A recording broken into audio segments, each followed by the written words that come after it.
The snow falls in thick cottony flakes as I steer my car along the winding Vermont roads.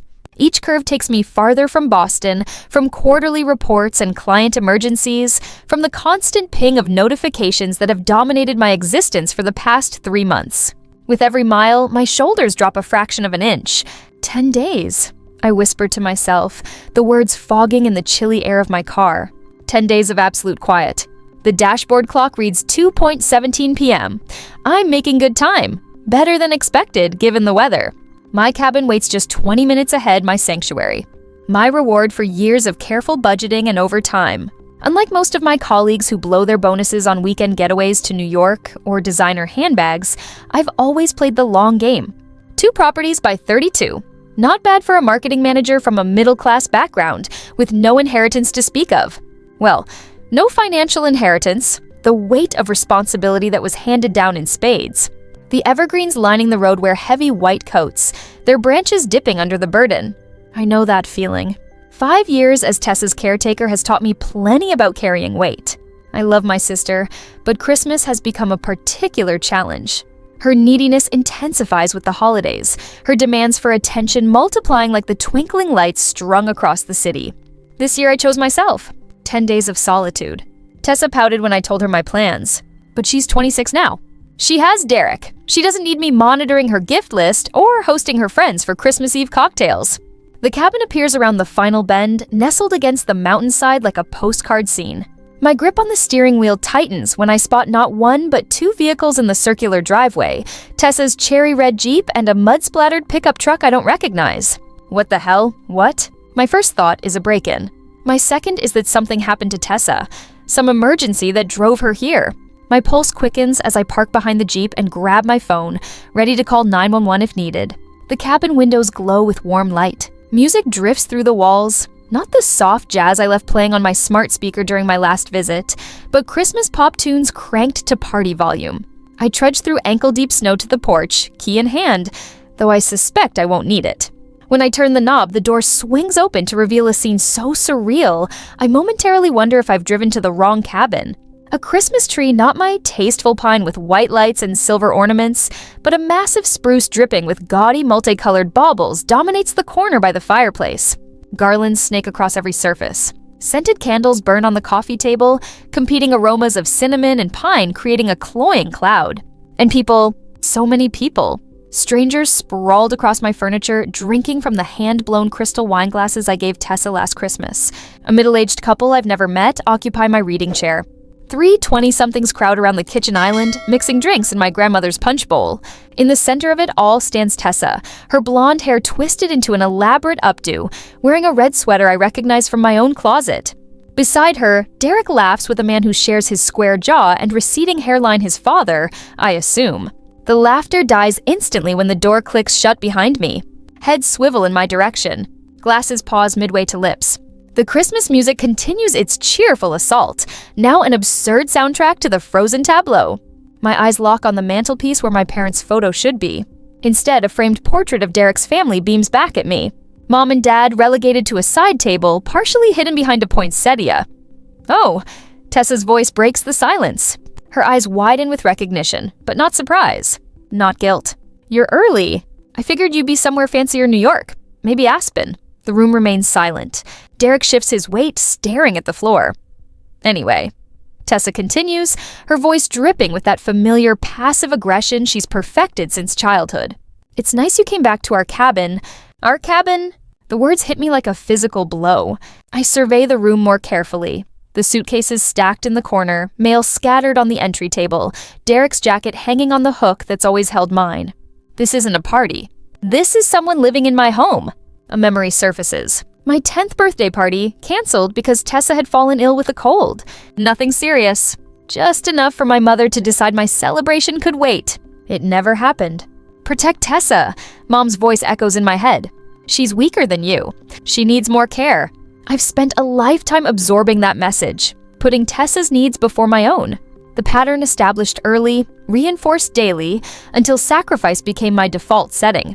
But standing here now, watching strangers make themselves comfortable in the space I created for myself, something shifts inside me. A crack forms in the foundation of obligation I've built my life upon.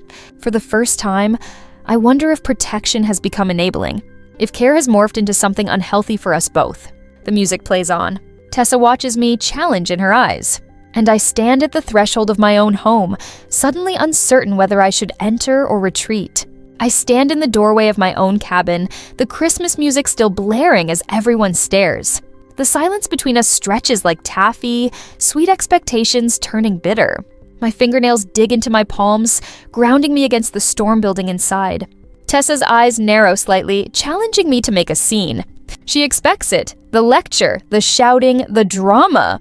It's our familiar dance, her pushing boundaries until I explode, then playing victim to my overreaction. Not today. I scan the room slowly, cataloging each violation.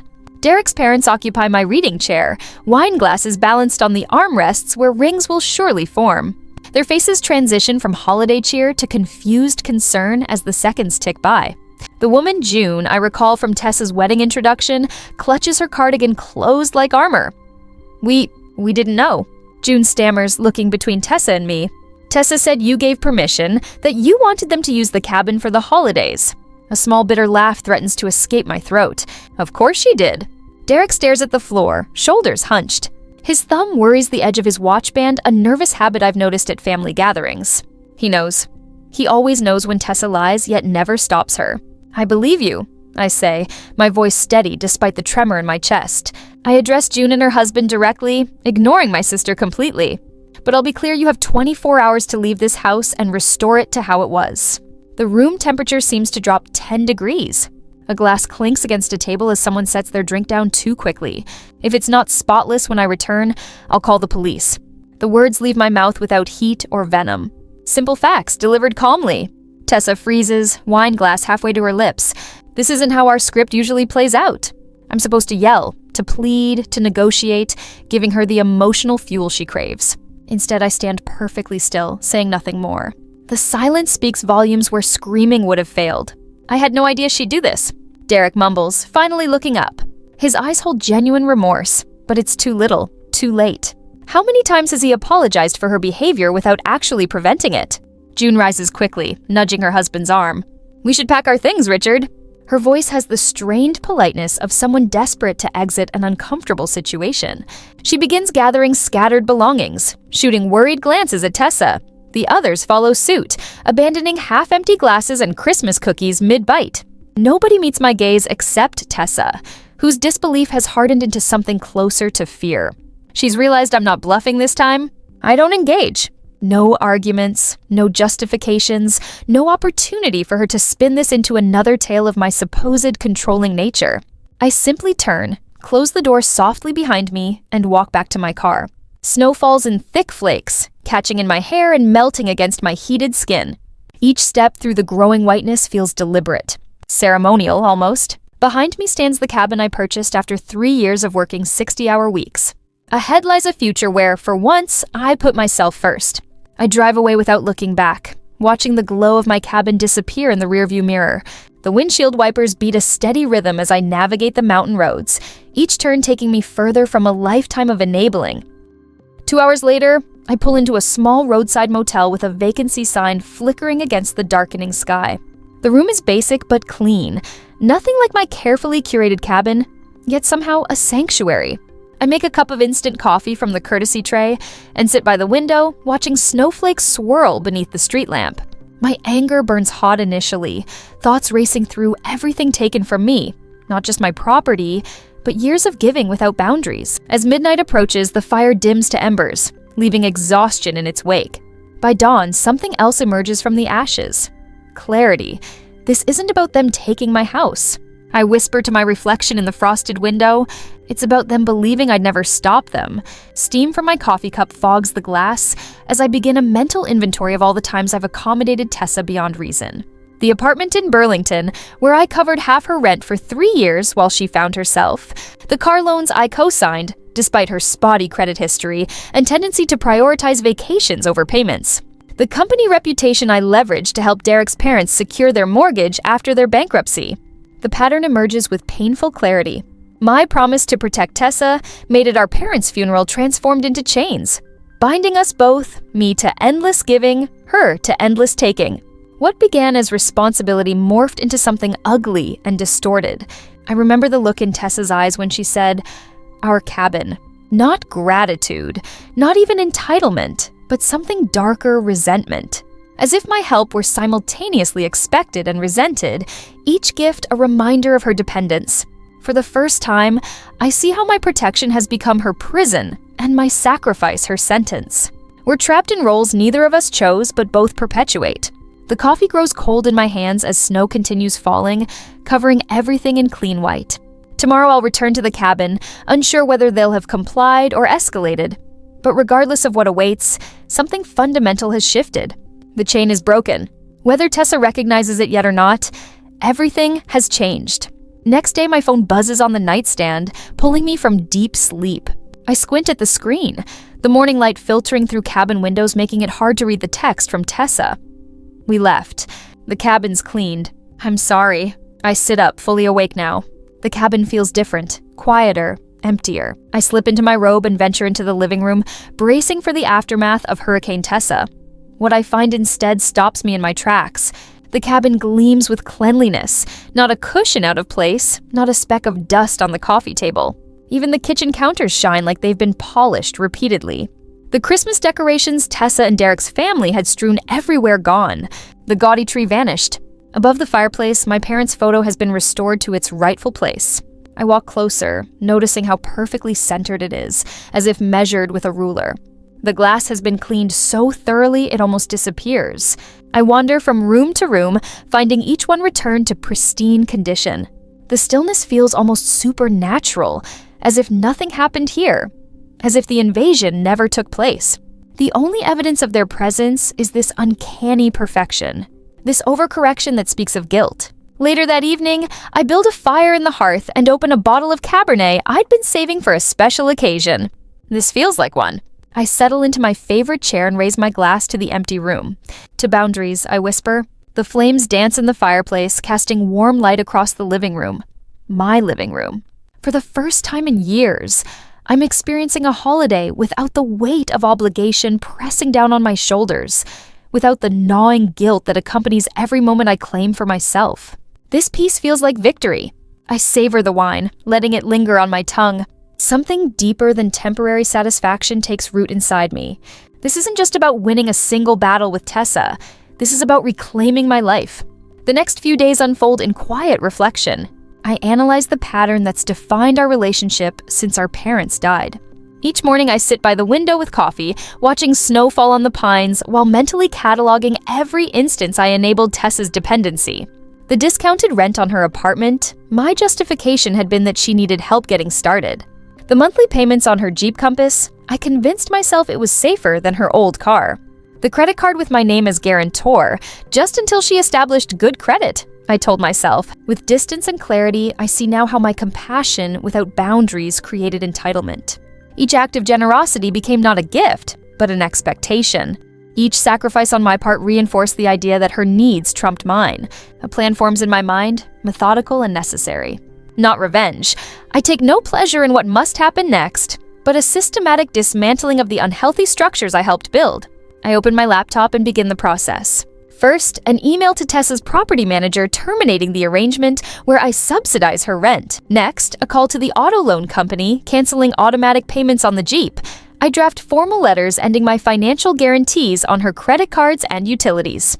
My correspondence remains professional and detached. No emotional outbursts, no recriminations. Just clear statements of fact. Effective immediately, I will no longer be responsible for these obligations. 3 days later, the first consequence arrives in my inbox. The subject line reads, "Tessa Miller is behind on rent." My finger hovers over the delete button. Old habits whisper that I should intervene, make it right, protect Tessa from consequences. Instead, I type, follow the lease, send the 14-day non-payment notice. I pause before adding, file eviction if necessary, no exceptions. After sending the email, I feel the familiar twist of guilt in my stomach. I breathe through it, reminding myself that this isn't cruelty, but necessity for both of us. 3 weeks later, another email arrives with the subject line, vehicle repossession completed. Attached is a photo of Tessa's white Jeep being loaded onto a tow truck. snow falling around it in the gloomy twilight. I delete the email without responding, without feeling anything beyond a quiet acknowledgement. The guilt is fading, replaced by something that feels like strength. The final day of my retreat, I reorganize the cabin. I open closets and drawers, finding items Tessa left behind over the years. A scarf draped over a hook, earrings forgotten on a bathroom shelf, novels with dog-eared pages stacked by the guest bed. I gather them all, placing them in a box I'll mail to her address. I move furniture, changing the layout to better suit my preferences. I replace throw pillows, hang new artwork, create a reading nook in the corner where Derek's family had piled their luggage. With each adjustment, the space transforms, becoming truly mine without compromise. As the sun sets on my final evening, I stand in the center of the cabin. The physical space now reflects the boundaries I've established in my life, clear, intentional, and necessary. For the first time in years, I can breathe without the weight of resentment pressing against my ribs. This isn't just a cabin anymore, it's freedom. A month passes like sand through an hourglass. Each grain another day when the phone doesn't ring. The silence feels strange after years of Tessa's constant needs draining my attention. I've filled the vacuum with simple pleasures. Reading books that have gathered dust on my nightstand, attending a cooking class downtown, reconnecting with friends who learned long ago to stop inviting me to impromptu gatherings. My phone vibrates against the coffee table, Tessa's name lighting up the screen. The peace I've cultivated trembles like disturbed water. I consider letting it go to voicemail, but habit wins out. Regan, her voice splinters around my name. Thank God you answered. I press the phone closer. What's wrong? Everything? A dam breaks in her words, releasing a torrent of grievances. Derek's mother called me lazy, said I don't contribute anything to their household. And Derek just stood there. He didn't defend me at all. I hear cupboard doors slamming in the background, footsteps pacing across hardwood. Then Derek started in on me too, saying I need to grow up, get a job, that I can't expect to be taken care of forever. Her breath hitches. He brought up the cabin, said I embarrassed him in front of his family. The old alarm bells ring inside me. Familiar energy pulses through my veins. The urge to fix, to smooth over, to make everything okay for Tessa. I press my palm against the cool window pane, watching snowflakes melt against the glass. Please, Regan. Her voice drops to the pleading whisper that has worked on me since we were children. I just need one last chance. Help me fix this. Tell Derek I'm trying. Let me come stay with you for a while until things settle down. I close my eyes. The pattern reveals itself with painful clarity. The crisis, the plea, my rescue, temporary gratitude dissolving into expectation, and eventually resentment. A cycle we've repeated my entire adult life. You're 31, Tessa. The words emerge calm and steady, surprising even me. I'm not your mother. Silence crackles between us. What's that supposed to mean? Defensiveness edges into her voice. It means I can't fix your marriage, or your relationship with Derek's family. I take a deep breath. You need to take responsibility for your own life. No lecture follows. No list of suggestions. Just the truth, finally spoken aloud. The silence stretches until I wonder if the call has dropped. Then Tessa's voice returns, transformed into something sharp and brittle. You ruined everything! The words explode through the speaker. If it weren't for you, my life wouldn't be like this. I hold the phone away from my ear as she continues. You always think you know better than everyone else. You're the reason I never learned to handle things. You made me dependent, and now you want to abandon me when I need you most. Behind her accusations, other sounds filter through drawers yanked open. Objects thudding against walls. A home coming apart. Don't blame your sister, you did this to yourself. Derek's voice cuts in, startling me. I hadn't realized he was listening. Stay out of this! Tessa screams, her voice receding as if she's turned away from the phone. No, I'm done staying out of it. Derek counters. Your sister's right. You're a grown woman, but you act like a teenager waiting for someone to clean up your messes. Their argument escalates, words tumbling over each other like stones in a landslide. Something crashes glass, shattering against a hard surface. Look what you made me do, Tessa shrieks. More crashes follow, punctuated by Derek's demands to stop destroying things that aren't hers. I listen, neither intervening nor hanging up. This isn't my storm to weather. The call cuts off abruptly. The sudden silence feels heavy, weighted with years of expectations finally released. I place the phone on the table beside me. No urge rises to call back, to check that Tessa is okay, to smooth things over.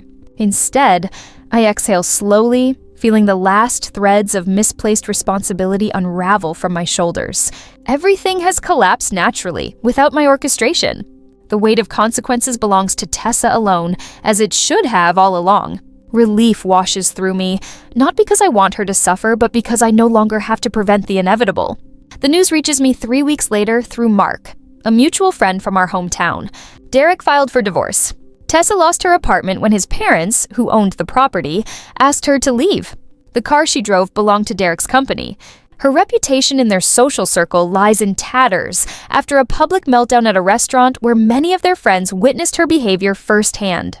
I take no satisfaction in her suffering. Each revelation arrives without the vindication some might expect. Instead, I feel a quiet acceptance. Sometimes people must hit bottom before they can discover their own strength. Winter gradually releases its grip on Boston.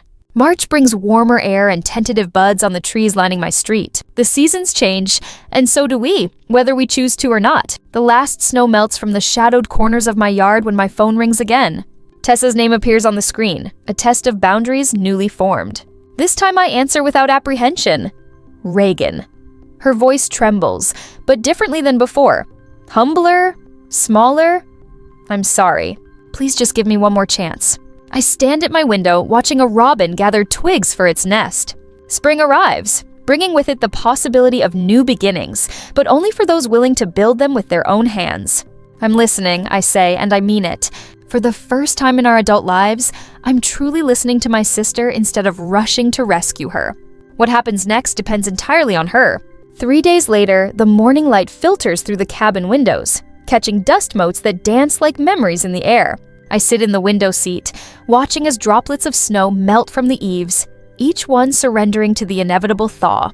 The lake beyond has begun to shed its icy coating, revealing patches of clarity underneath, much like the fog lifting from my own thoughts these past few weeks.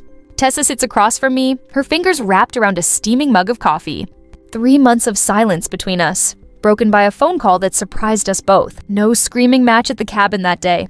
No dramatic showdown. Just me turning around and driving back to Boston, leaving Tessa to the consequences of her choices for once. "You look different," she says, studying me with the careful attention she usually reserves for potential advantages. I am different. The words come easily, without the defensive edge that once would have accompanied them. She traces the rim of her mug, searching for the right approach. I recognize the gesture, the precursor to a request, a need, another burden she hopes to place on my shoulders. But something has shifted between us, a recalibration of an unbalanced scale. "I used to be the place you came home to," I say softly, surprising myself with the gentle honesty of it. "The safety net always waiting to catch you." Her eyes widen slightly. "This isn't our usual script. Now you need to stand on your own." I hold her gaze unflinching yet kind. "The day you do that, I'll be the first to be proud of you." Silence settles between us, not the tense quiet of unspoken resentments, but something closer to respect. For once, we both allow the moment to breathe, honoring what's been lost and what might yet be found. I rise and move to the kitchen, returning with the bottle of Pinot Noir I've been saving. Not as a crutch this time, but as recognition. I pour 2 glasses, handing one to Tessa. "What are we celebrating?" she asks, weariness creeping into her voice. "Freedom," I answer. "Yours and mine." We sip our wine and watch the last snowdrops melt from the eaves, disappearing into the awakening earth below. Later, as Tessa prepares to leave, I realize something profound has settled in my chest where guilt once lived. The understanding that love transforms rather than ends, that it evolves beyond codependency into something healthier. The freedom I've given Tessa and myself might be the highest form of respect I could offer either of us. The revelation lands with surprising gentleness. Sometimes helping means not helping at all. The weight of responsibility I've carried since our parents' death hasn't vanished, but it's shifted, redistributed to shoulders better suited to bear it her own. Relief replaces guilt as my dominant emotion, flowing through me like a spring thaw after the longest winter. When I return to work the following Monday, Janet notices immediately. "You seem different," she says, echoing Tessa's observation as we prepare for the morning meeting. More present. I smile, arranging my notes with a confidence that feels new yet familiar, like rediscovering a part of myself long neglected. I've established some boundaries. "Well, it suits you." She pauses at the conference room door. "By the way, Parker wants to see you after this." Something about the Westridge account. The Westridge account, our biggest client, traditionally handled by senior managers. My pulse quickens as I take my seat at the table. 2 hours later, I stand in Parker's office as he offers me the promotion I'd once believed impossible while juggling Tessa's constant crises. "Your presentation last month sealed it," he explains. That kind of assertiveness, that clarity of vision, that's exactly what Westridge responds to. My colleagues notice the shift in my presence, in my authority. Lunch invitations multiply. Collaborative projects that once felt like burdens now spark creativity. Success no longer compromised by family drama waiting in my inbox or voicemail. I begin reaching out to friends I'd neglected during the Tessa years. Coffee with Marlene turns into dinner with her and her husband. A weekend hiking trip with my college roommate, Julie, reveals how much I've missed these connections, built on mutual respect rather than obligation. "I worried about you," Julie admits as we rest on a fallen log, water bottles in hand. "You disappeared into Tessa's problems." It was like watching someone drown in slow motion. The honesty stings, but not in the way it once would have. "I thought I was being strong," I tell her, taking care of everyone. And now I know strength isn't about carrying everything. It's about knowing what's yours to carry. We build this chosen family beyond blood obligations. People who want my presence rather than need my rescue. The email from Tessa arrives 3 months after our cabin conversation. No dramatic subject line, no urgent plea, just her name in my inbox on a Tuesday afternoon. I read it between meetings, braced for the familiar manipulation. Instead, I find a simple update about a new job, an apartment search, no requests, no emotional blackmail, the first signs of genuine independence emerging from the ashes of our old patterns. My response is careful, thoughtful. I suggest coffee the following week with clear parameters. 2 hours on Saturday afternoon at the cafe near her new workplace. A relationship reset, adults meeting as equals without the shadow of caretaking darkening our interaction. As I hit send, I recognize the unfamiliar emotion rising in my chest. Hope, without the heavy companion of expectation. Hope, without the burden of responsibility. Just hope standing on its own, much like Tessa must now do. And like the final snowdrops melting from the eaves of my cabin, the last vestiges of our unhealthy bond dissolve, making way for something new to grow in its place. 6 months have transformed the cabin beyond recognition. I run my fingertips along the newly installed security system panel, appreciating how it blends seamlessly with the rustic wood paneling. The motion sensors outside give me peace of mind without making the place feel like a fortress. Balance, that's what I've finally found. The invasion left no physical traces. Every item Derek's family touched has been cleaned, replaced, or deliberately rearranged according to my preferences rather than obligation. The mantelpiece now displays Mom and Dad's photo front and center, flanked by smaller frames showing moments that spark joy. Summiting Mount Washington last fall, laughing with colleagues at the company retreat, and a candid shot of me painting the kitchen Cabernet red because I wanted to, not because anyone else approved. I light the scented candle lavender and cedar, my favorite combination that Tessa always complained gave her headaches and survey the living room. The furniture arrangement now optimizes the view of Vermont mountains rather than television viewing. My collection of first edition mysteries fills the bookshelf instead of being hidden away to make room for others' preferences. Every element reflects authentic choices, not compromises. The timer on my phone chimes. Guests arrive in 30 minutes. My first dinner party here since reclaiming the space.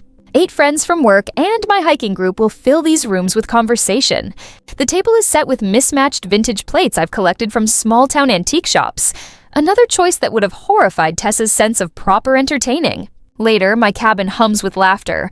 Wine glasses clink as Lauren raises a toast. To Regan, she says, her voice warm with sincerity, who reminds us all of the importance of boundaries, courage, and chosen family. 8 glasses rise in unison.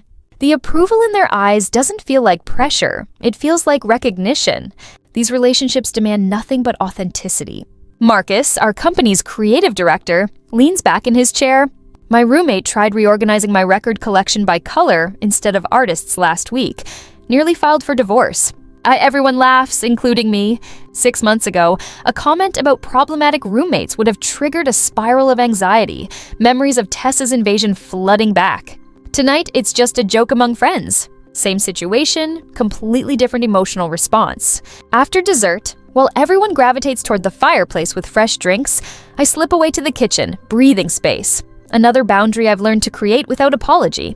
Through the doorway, I watch them laughing, existing comfortably in my space without consuming it. The contrast with Derek's family sprawled possessively across these same rooms couldn't be more stark.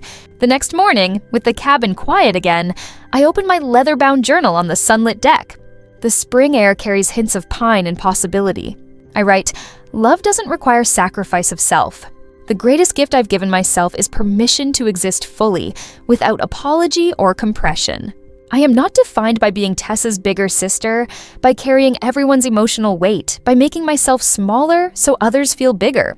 The pen moves easily across the page, recording this truth I've finally embraced.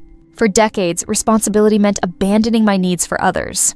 Therapy has reframed this entirely, showing me that true responsibility begins with self-care, extends to boundaries, and only then reaches toward others.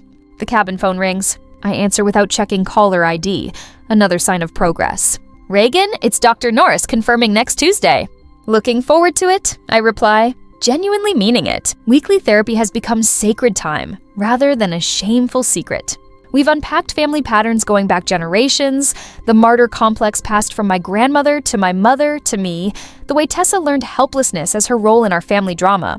Work has flourished without emotional distractions. Last month's promotion came partly because I stopped volunteering for every crisis project, focusing instead on quality contributions within reasonable hours. Saying no created space for deeper yes. New friendships have replaced the draining connections that once filled my calendar. Quality over quantity, another lesson hard won. Each relationship now stands on bedrock of mutual respect rather than obligations shifting sand.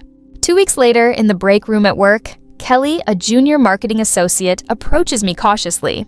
"Do you have a minute?" she asks, clutching her coffee mug like a shield. We sit at the small table by the window. She explains her situation, parents insisting on weekly Sunday dinners despite her partner feeling increasingly unwelcome, the guilt crushing her each time she considers declining. "You always seem so together," she says, "like you know where your boundaries are." The irony makes me smile. That's fairly recent. 6 months ago, I found my sister living in my vacation home without permission. Kelly's eyes widen. "What did you do?" "Something I should have done years earlier. I realized I can love people from a distance. Physical, emotional, whatever distance necessary for health." The words flow not from wounded pride, but from hard-earned wisdom. Sometimes the kindest thing for everyone is saying no. She nods slowly, processing. That's exactly what I need to hear. Later that evening, my phone buzzes with a text. Tessa's name appears on screen, no longer triggering fight or flight response. "Hey, thinking about taking some online classes. Community college has a business program. Would you mind looking at the course list when you have time? No rush. I read it twice, noting what's missing. Demands, guilt trips, urgency." Her request is small, reasonable, and includes acknowledgement of my time.